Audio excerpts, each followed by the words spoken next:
ஜோஷி அவர்களும், திரு எம் ஜெயகாந்தன் அவர்களும், திரு R Joseph அண்ணையா அவர்களும், திரு ஜி சீனிவாசன் அவர்களும், திரு என் சக்கையில் சத்யகுமார் ஆகிய 5 ஒருங்கிணைப்பாளர் அனைவரும் தலைமையிலே இந்த உண்ணாவிரத போராட்டமானது துவங்குகின்றது.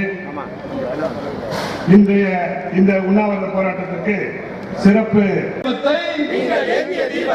போராட்ட தீபத்தை அணையவிடும் தேர்தல் கால வாக்குறுதிகளை நிறைவேற்றிட வலியுறுத்தி மாநிலம் தழுவிய போராட்டம் உண்ணாவிரத போராட்டம் ஜாக்டோ ஜியோ போராட்டம் அரசு ஊழியர் ஆசிரியர்கள் உரிமைக்கான போராட்டம் ஜாக்டோ ஜியோ போராட்டம் என்ன ஆட்சி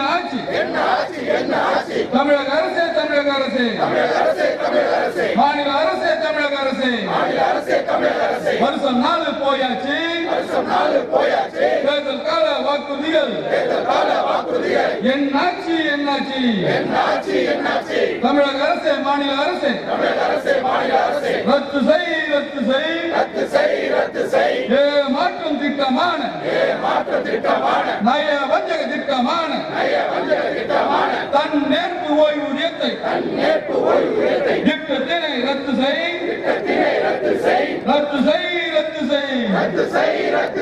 நடைமுறைப்படுத்து தேர்தல் கால வாக்குறுதியான பழைய ஓய்வூதிய திட்டத்தை நடைமுறைப்படுத்து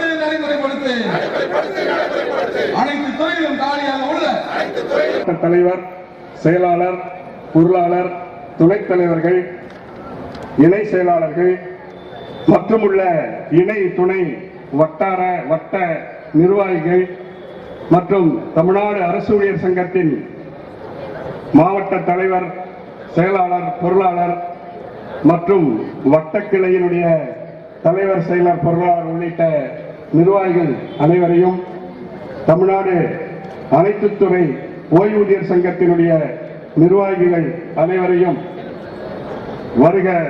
வருக என்று வரவேற்று இந்த உண்ணாவிரதத்தினை நாம் நிகழ்வில் உயர்மட்ட குழுவின் சார்பில் வருகை தந்திருக்கக்கூடிய திரு என் ரமேஷ் அவர்களையும், தொழிற்பயிற்சி அலுவலர் சங்கத்தின் மாநில பொதுச் செயலாளர் திரு என் ரமேஷ் அவர்களையும், தமிழ்நாடு வேளாண் பட்டதாரி ஆசிரியர் சங்கத்தின் மாநில பொருளாளர் இ ராமன் அவர்களையும் உருதுவழி ஜாக்டோ ஜியோ சார்பாக இன்று தமிழ்நாடு முழுவதும் அனைத்து மாவட்ட தலைநகர்களிலும் எங்களுடைய ஆசிரியர் அரசு ஊழியர்களுடைய நியாயமான 10 அம்ச கோரிக்கைகளை வலியுறுத்தி அந்த 10 அம்ச கோரிக்கைகளையும் உடனடியாக தமிழக அரசு நிறைவேற்ற வேண்டும் என்று வலியுறுத்தி இந்த மகத்தான உண்ணாவிரத போராட்டத்தை நாங்கள் நடத்தி கொண்டிருக்கிறோம்.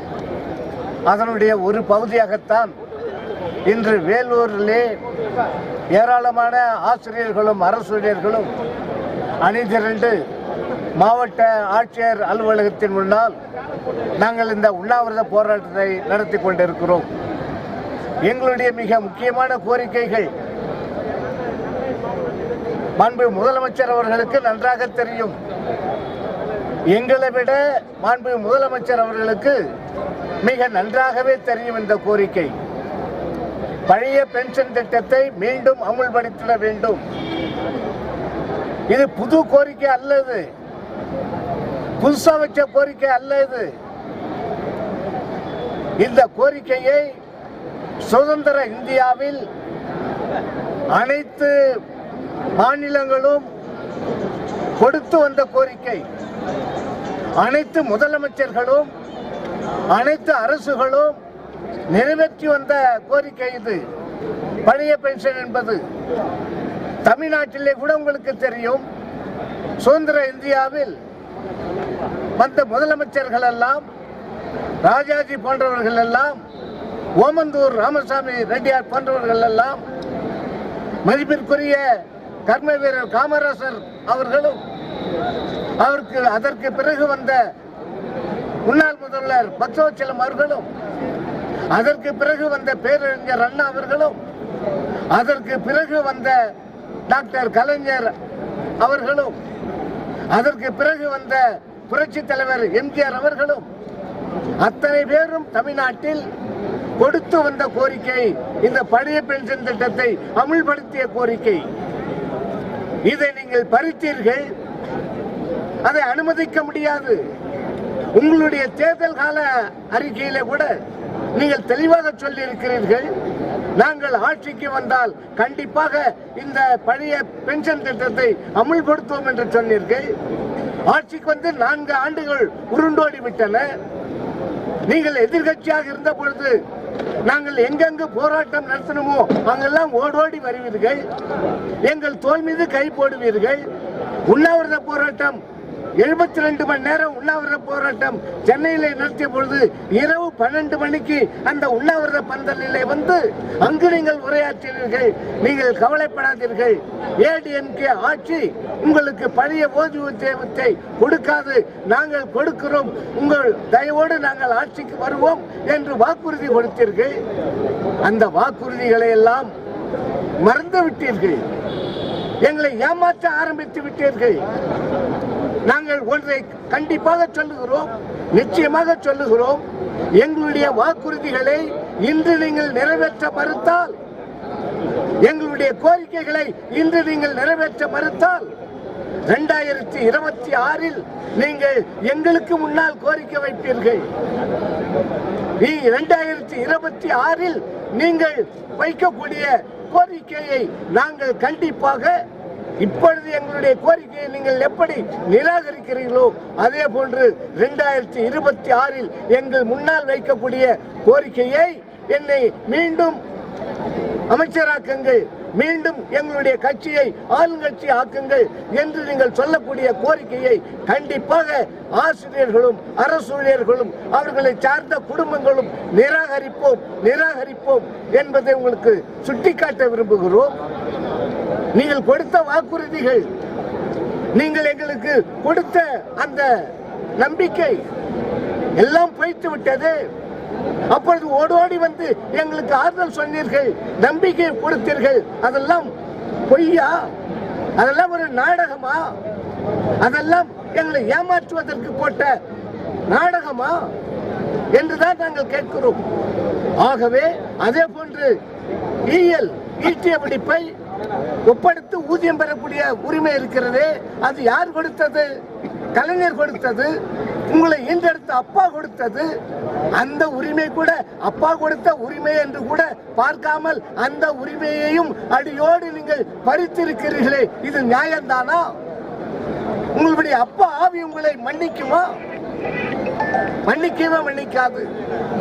ஆகவே எங்களுடைய நியாயமான கோரிக்கைகளை நீங்கள் உடனடியாக எங்களுக்கு நிறைவேற்றி தர வேண்டும். அந்த நிறைவேற்ற நீங்கள் மறுத்தால் என்ன சொல்வதென்று எங்களுக்கு புரியவில்லை. ஆகவே 2026 விபரீதம் நடக்கும் என்பதை மட்டும் நாங்கள் சொல்லிக்கொள்ள விரும்புகிறோம். அந்த சூழ்நிலைக்கு எங்களை அழைத்து செல்லாதீர்கள். இப்போ இந்த பட்ஜெட்டிலே கூட நாங்கள் அவளோடு எதிர்பார்த்தோம். பட்ஜெட் முதல் அன்று சமர்ப்பித்தீர்கள், எங்களை பற்றி ஒன்றுமே இல்லை. இரண்டாவது, எதிர்கட்சி தலைவர்கள் எல்லாம் பேசிய பிறகு நிதி அமைச்சர் அதுக்கு பதில் உரைத்தார். 4-5 நாட்கள் விவாதத்திற்கு பிறகு சரி, அதிலேயாவது நிதி அமைச்சர்கள் நம்முடைய கோரிக்கை ஏற்று ஏதேனும் சொல்லுவார்கள் என்று வெள்ளிக்கிழமை எதிர்பார்த்தோம். வெள்ளிக்கிழமை தான் அவருடைய பதில் உரை.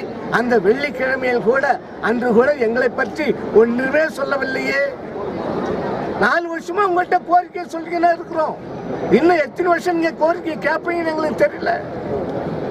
ஆகவே நீங்கள் இது உங்களுடைய முதலமைச்சர் பொறுப்புக்கு இது அழகல்ல. ஆகவே நீங்கள் கொடுத்த வாக்குறுதியை உடனடியாக நீங்கள் நிறைவேற்றுங்கள். எங்களை நீங்கள் மறந்தால் 2026 கண்டிப்பாக உங்களை நாங்கள் மறப்போம். இதுதான் எங்களுடைய ஜாக்டோஜியனுடைய மூல மந்திரமாக தமிழகம் முழுவதும் ஒலிக்கும் என்று சொல்லி அந்த சூழ்நிலையை எங்களுக்கு உருவாக்க வேண்டாம். இன்னும் உங்கள் மீது நாங்கள் நம்பிக்கை வைத்திருக்கிறோம். எங்கள் கோரிக்கையை நீங்கள் நிறைவேற்றுவீர்கள் என்று நம்பிக்கை வைத்திருக்கிறோம். ஆகவே ஜாக்டோஜியோ தலைவர்களை உடனடியாக அழைத்து பேசி எங்களுடைய கோரிக்கைகளை எல்லாம் 4.5 லட்சம் பணியிடங்கள் காலியாக கிடக்குதுங்க, இன்னும் உங்க நிரப்பல. அதே போல சத்துணவு ஊழியர்கள் அவர்கள் கொடுத்த வாக்குறுதியை நிரந்தரப்படுத்துங்க, எங்களை காலமுறை ஊதியத்தை கொண்டு வாங்க. அங்கன்வாடி ஊழியர்கள் கதறுகிறார்கள், அவருடைய கோரிக்கை நிறைவேற்றல. அப்ப என்னதான் நீங்க செய்து கொண்டிருக்கிறீர்கள்? ஆகவே நீங்கள் போடக்கூடிய திட்டங்கள் அனைத்தும் தமிழகம் முழுவதும் கொண்டு சென்று மக்கள் மத்தியில் கொண்டு சென்று உங்களுக்கு பேரையும் புகழையும் ஈட்டி கொடுத்து கொண்டிருக்கக்கூடிய நாங்கள் ஆசிரியர்களும் அரசு ஊழியர்களும் அவர்களுடைய கோரிக்கையை புறம் தள்ளாதீர்கள். அவருடைய கோரிக்கைகளை உடனடியாக ஏற்று அமல்படுத்துங்கள். எங்களுடைய கோரிக்கைகளை நீங்கள் புறந்தள்ளினால் நாங்கள் 2026 உங்களை புறந்தள்ள வேண்டிய கட்டாயம் ஏற்படும் என்று இந்த உண்ணாவிரத போராட்டத்தின் வாயிலாக தெரிவித்துக் கொள்கிறேன்.